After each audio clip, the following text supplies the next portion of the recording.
pradedu su šypsena, nes tikrai labai gerbiu Klaipėdos licėjaus bendruomenę, ne vien tik tai už akademinius laipsnius, kuriuos jie pasiekia, bet ir už tą gerą širdį. Nes labai svarbu yra išugdyti vaiko širdį artimo meilę. Aš galvoju, kad tai yra pagrindinis dalykas kiekvienos švietimo mokyklos įstaigos.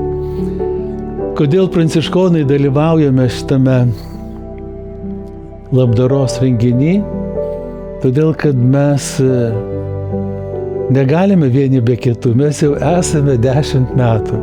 Ir jūsų dėka, jūsų kalėdiniai renginiai remia mūsų onkologinius ligonius, remia mūsų autistiškus vaikus. Vaikai auga, kaip ir visi kiti vaikai auga. Ir dabar mūsų globojami vaikai jau pasiekia 19 ir 20 metų amžių. Ir aš meldžiausi ir prašiau Dievo, parodyk man kelią, kurio turi eiti.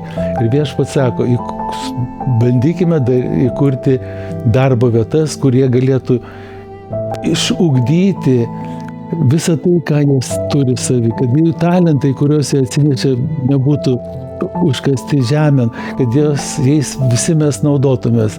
Taigi mes kuriame vaistažolių cechą, auginsime vaistažolės, jas pakuosime ir autistiški jaunuoliai mus visus gydys.